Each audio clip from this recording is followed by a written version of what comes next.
And what is up, my magic miscreants? Risen Dragon here with yet another fun deck tech for you, and today we're going to look at a really sweet Mardu Midrange build. Mardu does not get a lot of love from us. I don't know why. It's actually a really good combination.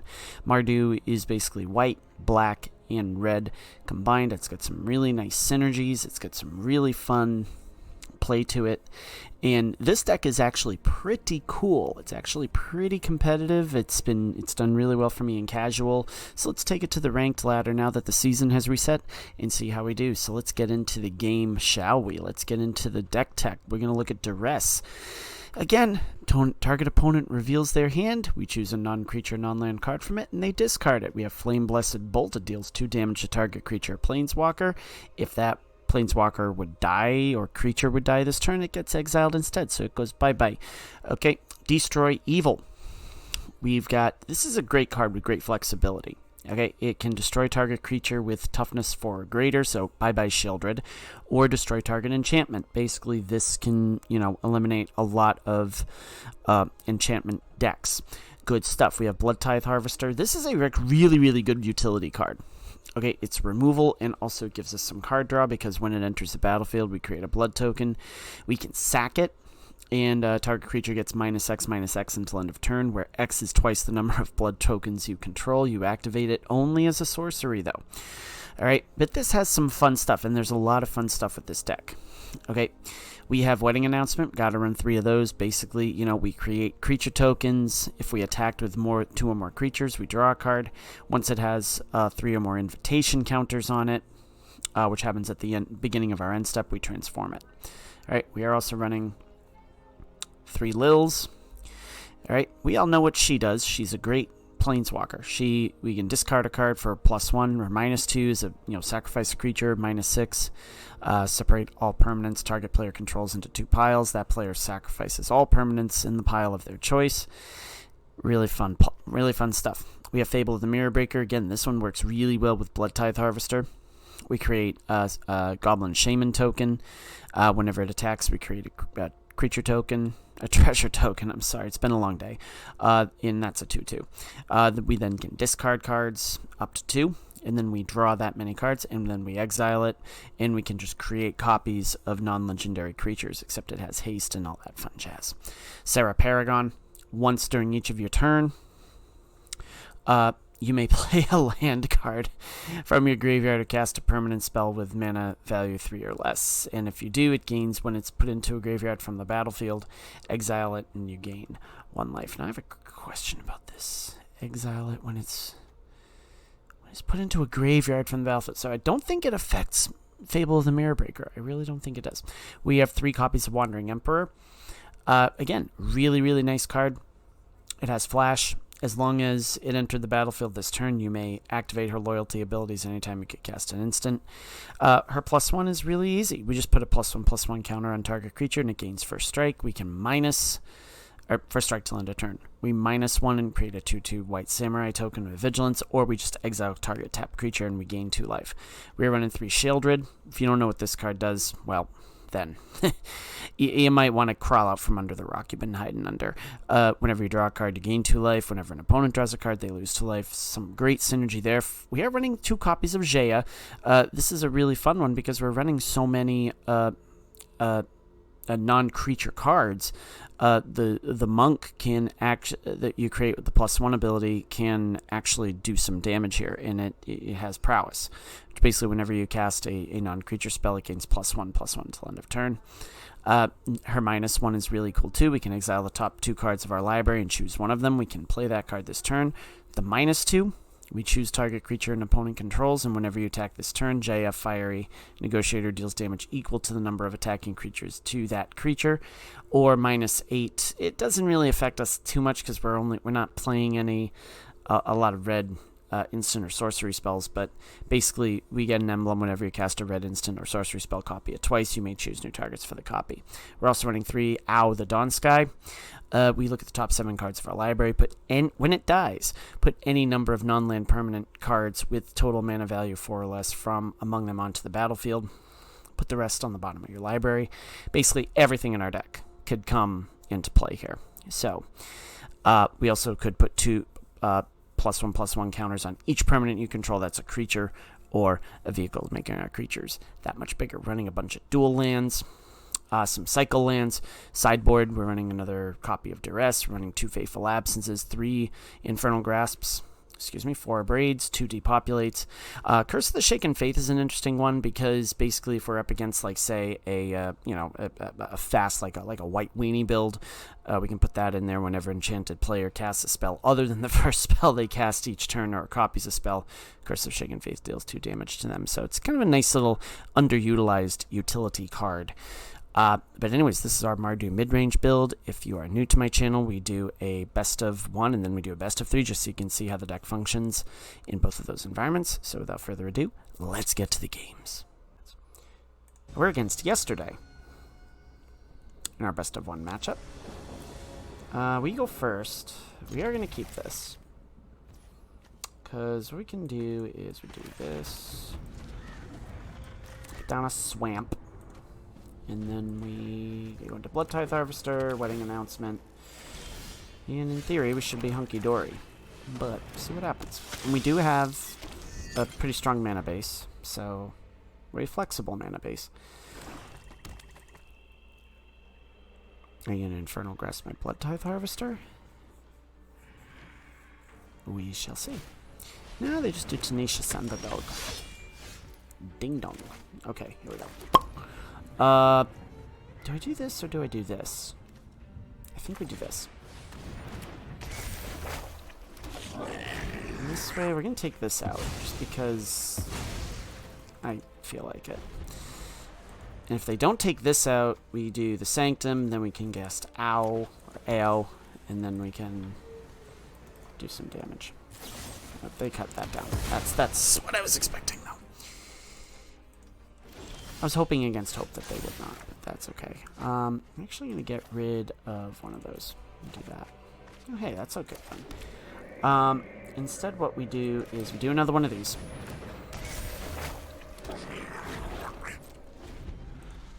And we see what they do. Probably another cut down, but... Or a Tenacious... Oh no, Voldaren Bloodcaster, okay. That's pretty cool. Kinda, sorta, not really, but... Blood Tithe Harvester. Okay.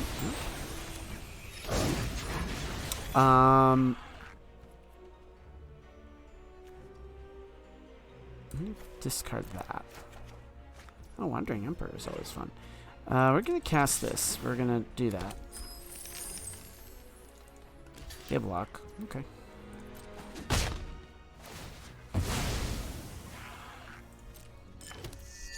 Cast AO. Ayo. Interesting. Okay. Infernal Grasp? Come on. I dare ya.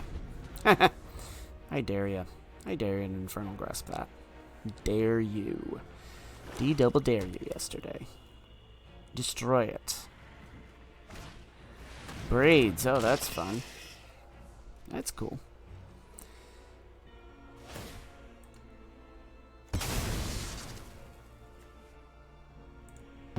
Yeah, that's fine.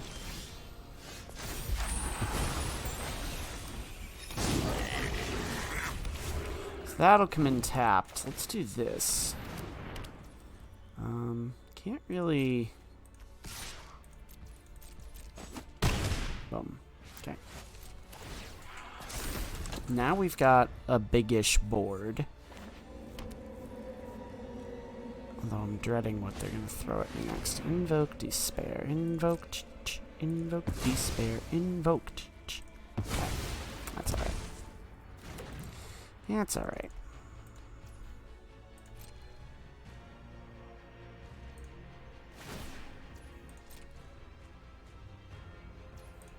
Okay.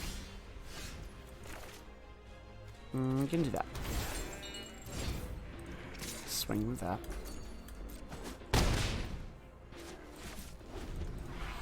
And we just go from there. And the question is, can they do anything about the AO, or OW, as they say? I don't know. Like, how do you pronounce that? Siobhan Devastator. Well, guess what? Swing. I dare you. I double dog dare you.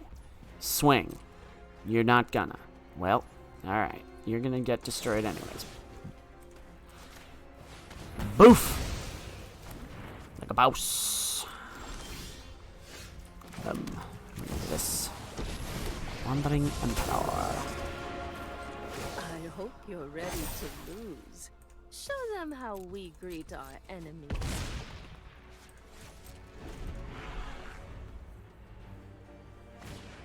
Blood Tith Harvester. Okay.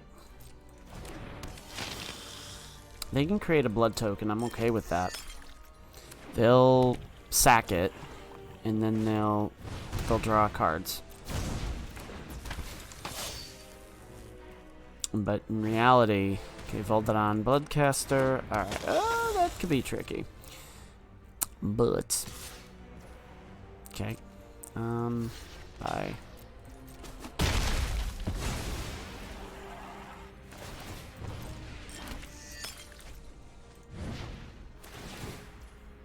Okay.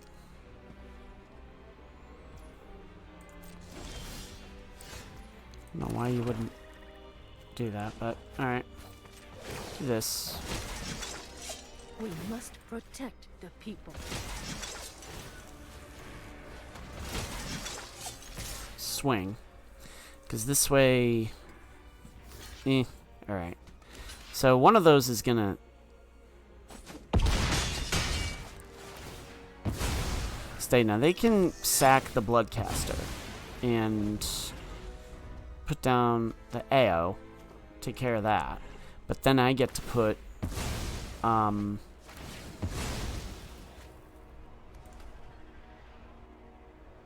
use a 4. Alright, that works. That works. Kinda. Maybe. Another Blood Tith Harvester. Okay. And I think no matter what, they're dead. I think no matter what, they die. Except... for each one that doesn't... Okay. You know what? Fine. I do want to keep my samurai, but... okay. I'm alright with that.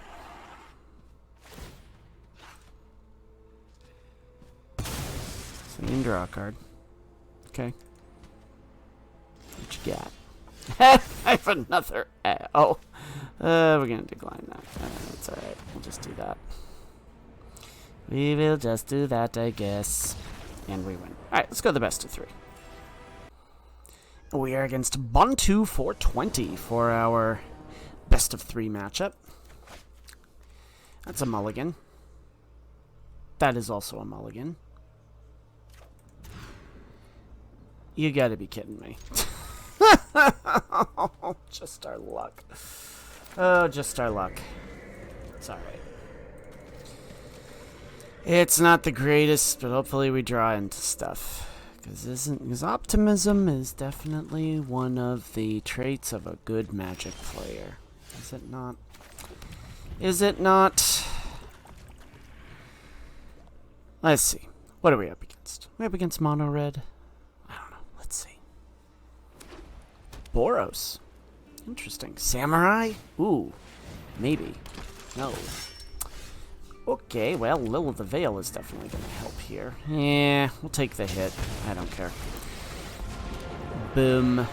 This is my home, and I don't appreciate it when people touch me. Yeah, right. How droll. Alright. I was gonna say samurai, knights. What are we up against here? Another that. Alright, fun. It dies. It dies. Yeah, it dies. I do not want to activate Lil this time, just simply because we have a Wandering Emperor, and I don't want to discard a Wandering Emperor under any circumstances. Now, if we get into a land next turn, then we'll chat. But, see what happens. Or we just Whatever. Fine. I know when I'm not wanted. Jaya's cool. Gonna submit 0. We're just gonna do this. I'm gonna create a monk. Create a token. Smack. Bye. Are they land shorted? Are they mana starved, as it were?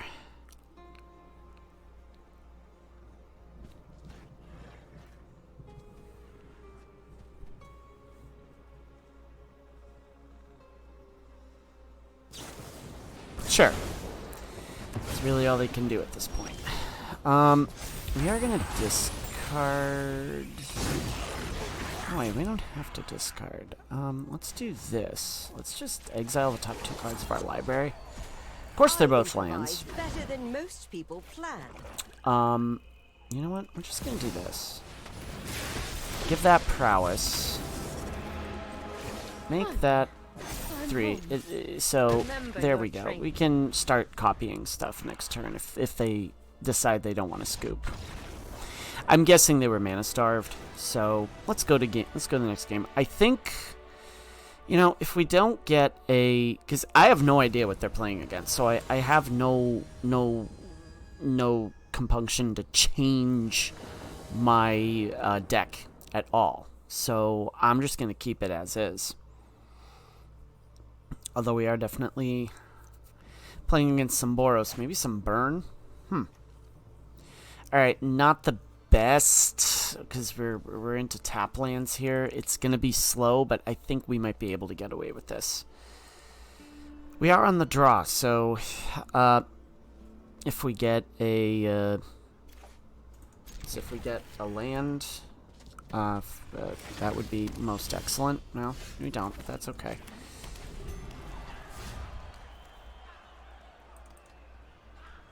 At least we have a proving ground for the next. Oh! We're against Cabaretti.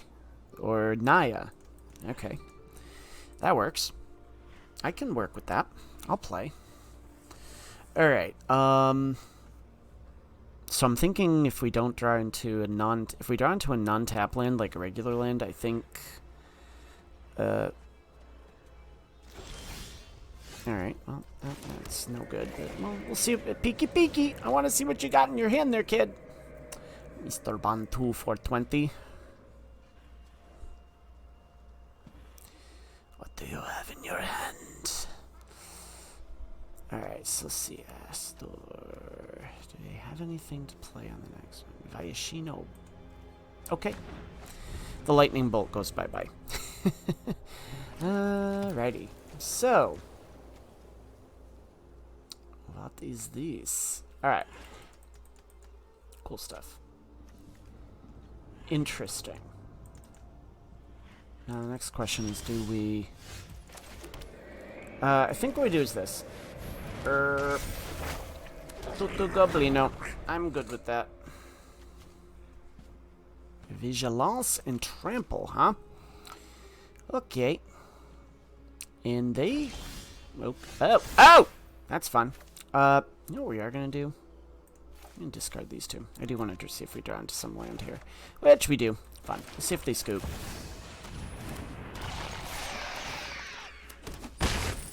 Yeah. All good.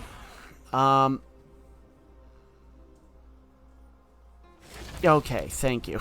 Please give us some game here. Because, you know, I'm doing a video for my fans here. All 73, 72 of them. Can you please give me a good game? Although this is a good video as far as, like, how, like, this deck can punish a slow... slow development, so... You draw a card. That's okay. Then... let's go Jaya. Let's do Jaya. Let's create a monk. Bring it on. Junk. Go on.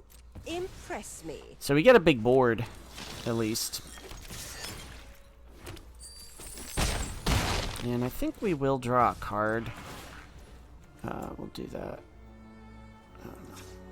Let's see, pay one, auto pay, and just discard that. Gain some life. Okay, cool. Kill.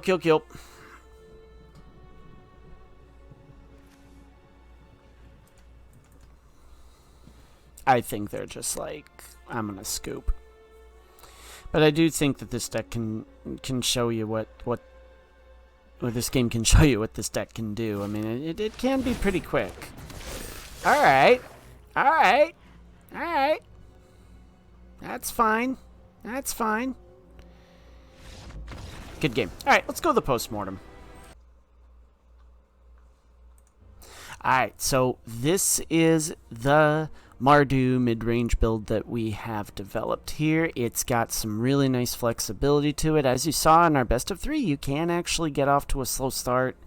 And against slow decks, it can definitely punish them. And I think that this is a really fun archetype to mess with. We don't do a ton of Mardu. I haven't done a ton of Mardu on this channel, so I like the direction that this meta is heading. I know Brothers War is coming out soon because I'm getting advertisements for like, hey, buy this. So hopefully I can invest in that in the coming week, and we can get a lot of free packs for Brothers War. But Mardu Midrange, really fun deck to play. If you like what you saw, leave a like, leave a subscribe. Until next time, my magic miscreants, may all your draws be godlike, and may all your spells hit the board. Risen Dragon is out. Enjoy the rest of your day.